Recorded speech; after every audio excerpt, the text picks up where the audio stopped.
श्री स्वामी समर्थ. स्वामी महाराज तुमच्या सर्व चांगल्या इच्छा पूर्ण करो ही स्वामींच्या चरणी प्रार्थना करते आणि आजच्या या नवीन व्हिडिओला सुरुवात करते.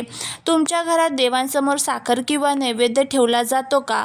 जर हो तर ही गोष्ट तुम्ही कधीच दुर्लक्ष करू नका, कारण आज मी तुम्हाला अशी एक गोष्ट सांगणार आहे जी प्रत्येक स्त्री पुरुषाने कान उघडून ऐकली पाहिजे, नाही तर होय संपूर्ण घरावर संकट ओढावू शकते. तुम्ही कितीही पूजा करा, कितीही देवा लावा, पूजा करा, जर नैवेद्य ठेवताना या चुका करत असाल तर तुमची पूजा अपूर्णच राहते आणि घरात नकारात्मक ऊर्जा वाढते. आजचा हा व्हिडिओ शेवटपर्यंत नक्की बघा, कारण शेवटी मी तुम्हाला काही असे नियम सांगणार आहे जे तुमच्या घराचे भाग्य बदलू शकतात. त्यामुळे व्हिडिओ हा शेवटपर्यंत पहा. चॅनलवरती नवीन असाल तर चॅनलला सबस्क्राईब करा आणि असेच माहितीपूर्ण नवनवीन व्हिडिओ पाहण्यासाठी बेल आयकॉनलाही प्रेस करा, म्हणजे जेव्हा कधी मी नवीन व्हिडिओ अपलोड करेल त्याचं नोटिफिकेशन सर्वात अगोदर तुम्हाला भेटेल आणि तुम्ही एक पण व्हिडिओ मिस करणार नाही. त्याचबरोबर कमेंटमध्ये जय माता लक्ष्मी लिहायला अजिबात विसरू नका.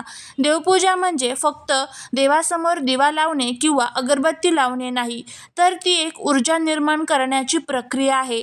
जेव्हा आपण देवपूजा करतो तेव्हा आपले मन शांत होते, घरात सकारात्मक वातावरण निर्माण होते आणि देवांची कृपा आपल्या घरावर राहते. घरामध्ये रोज पूजा करणाऱ्या व्यक्तीच्या मनात शुद्धता, प्रेम आणि श्रद्धा असते आणि हीच भावना संपूर्ण घरात पसरते. नैवेद्य म्हणजे देवाला अर्पण केलेले अन्न. ही फक्त एक परंपरा नाही तर एक आध्यात्मिक प्रक्रिया आहे. आपण जे खातो ते देवाला अर्पण करूनच खावे, कारण त्यामुळे अन्न पवित्र होते. नैवेद्य का ठेवला जातो? नैवेद्य ठेवण्यामागे खूप खोल अर्थ आहे. त्यामध्ये सर्वात पहिलं म्हणजे कृतज्ञता व्यक्त करणे, देवाने दिलेल्या अन्नाबद्दल धन्यवाद देणे. देवाला अर्पण केलेले अन्न हे पवित्र होते आणि अन्न शुद्ध होते. देवांच्या स्पर्शामुळे अन्नात सकारात्मक ऊर्जा येते आणि त्यामुळे ते अन्न हे एक पवित्र अन्न बनून जाते. नैवेद्य ठेवताना होणाऱ्या सर्वात मोठ्या ज्या चुका आहेत तर त्या आपल्याला पाळायच्या असतात. त्यामध्ये नैवेद्य ठेवताना मन शांत असले पाहिजे. घाईत ठेवलेला नैवेद्य स्वीकारला जात नाही. जर तुमचे मन खराब असेल तर त्या अन्नातही नकारात्मक ऊर्जा जाते. देवाला अर्पण करण्यापूर्वी अन्न चाखणे चुकीचे आहे. देवाला नेहमी ताजे आणि स्वच्छ अन्नच अर्पण करावे. आता बघा, दिवा म्हणजे प्रकाश आणि प्रकाश म्हणजे ज्ञान. दिवा लावल्यामुळे घरातील नकारात्मक ऊर्जा दूर होते आणि सकारात्मक ऊर्जा वाढते. असे आपल्या धर्मग्रंथांमध्ये अनेक महत्त्व हे दिव्याच्या संदर्भात सांगितले जाते. त्याच पद्धतीने नैवेद्याच्या संदर्भात सुद्धा आपल्याला काही नियम जे आहेत तर ते सांगितले जातात. पूजा, प्रार्थना आणि अर्चना याचे महत्त्व हे आपल्या धर्मग्रंथांमध्ये खूप जास्त प्रमाणामध्ये आपल्याला सांगितलेले आहे. त्यामध्ये सर्वात पहिलं म्हणजे प्रार्थना, देवांशी संवाद साधण्याचा मार्ग. अर्चना म्हणजे देवांना फुले अर्पण करून भक्ती व्यक्त करणे. पूजा म्हणजे संपूर्ण श्रद्धेने देवांची सेवा करणे. याचा घरावर काय परिणाम होतो? ज्या घरात रोज पूजा होते, नैवेद्य ठेवला जातो, त्या घरामध्ये शांती राहते, आर्थिक स्थिती सुधारते, नकारात्मक ऊर्जा दूर होते. ज्या घरात हे होत नाही तिथे भांडणं वाढतात, आर्थिक अडचणी येतात, मनशांती नाहीशी होते.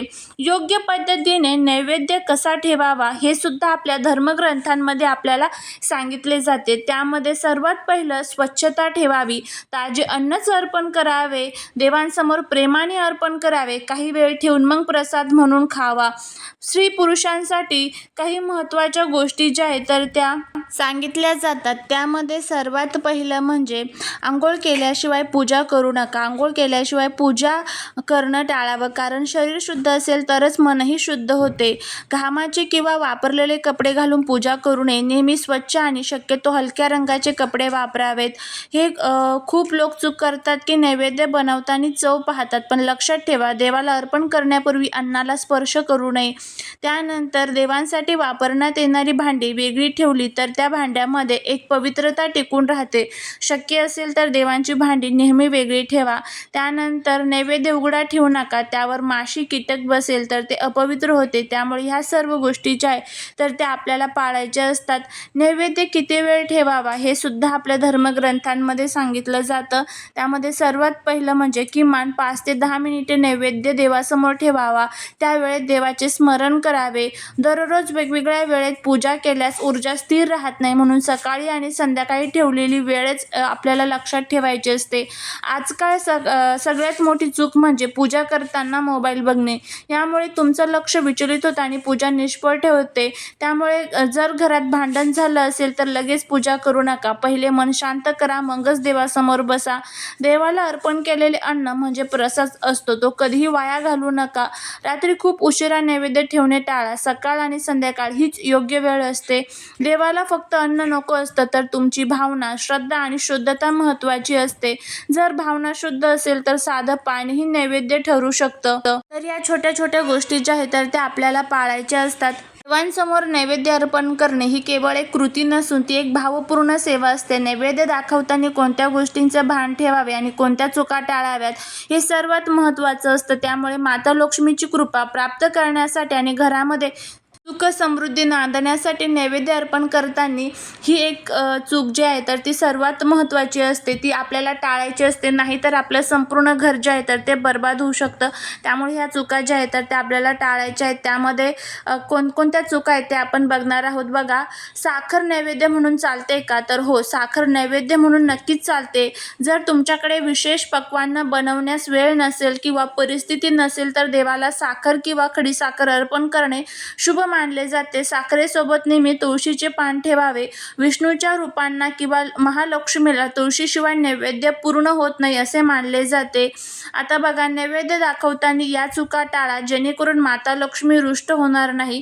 त्यामध्ये सर्वात पहिली जी चूक आहे ते म्हणजे उष्ट्या हाताने स्पर्श. नैवेद्य तयार करताना किंवा ताट मांडताना कधीही अन्नाची चव घेऊ नका. देवाला अर्पण करण्यापूर्वी अन्न शुद्ध असणे खूप महत्त्वाचे आहे. नैवेद्याचे ताट थेट जमिनीवर ठेवू नका. खाली छोटे पाट, चौरंग किमान पाण्याचे मंडल चौकोन करून त्यावर ताट ठेवावे. दुसरं म्हणजे देवांच्या नैवेद्यात शक्यतो कांदा आणि लसणाचा वापर टाळावा. सात्विक आहार देवाला प्रिय असतो. तिसरं म्हणजे देवांसमोर नैवेद्य ठेवल्यानंतर तो उघडा सोडू नका. अर्पण करताना डोळे मिटून प्रार्थना करावी. त्यानंतर म्हणजे जास्त वेळ ताट देवासमोर ठेवू नका. कमीत कमी 5 ते 10 मिनिट ताट ठेवा. त्यानंतर ताट लगेच उचलून घ्यायचं असतं. काही लोकांना सवय असते की अर्धा तास 1 तास तसंच देवांसमोर नैवेद्य जो आहे तर तो ठेवला जातो. काहींचा तर दिवसभर आणि रात्रभर तसंच नैवेद्य देवांसमोर असतो. पण ही सर्वात मोठी चूक जी आहे तर ती तुम्ही तुमच्या आयुष्यातली करत असाल की तुम्ही देवांसमोर नैवेद्य जो आहे तर तो तसाच ठेवता. अशी ही चूक चुकूनही करू नका. नैवेद्य हा फक्त 5 ते 10 मिनिट ठेवून तो लगेच आपल्याला उचलून घरातील प्रत्येक व्यक्तीला तो द्यायचा असतो. तर ह्या ज्या चुका आहेत तर त्या तुम्हाला टाळायच्या आहेत. त्यावेळेसच तुम्ही जो अर्पण करतात नैवेद्य तर तो पूर्णपणे देवांपर्यंत पोचला जातो आणि त्यातली जी सकारात्मक ऊर्जा आहे तर ती आपल्या घरामध्ये उतरते.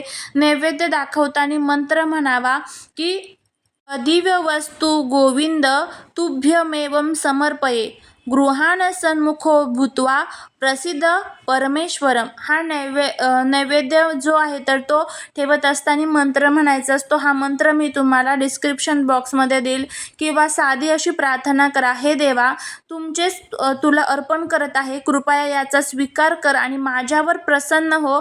थोडक्यात सांगायचं झालं तर माता लक्ष्मी भाव पाहते. तुमची साखर ठेवा किंवा पंचपक्वान्न, पण ते स्वच्छतेने आणि श्रद्धेने अर्पण केले तरच त्याचा जो फायदा आहे तर तो आपल्याला होत असतो. तर अशा पद्धतीने ही छोटीशी माहिती जर तुम्हाला आवडली असेल तर नक्कीच चॅनलला लाईक, शेअर, सबस्क्राईब करा. भेटूया पुढच्या एका छानशा नवीन व्हिडिओत नवीन माहितीत. श्री स्वामी समर्थ.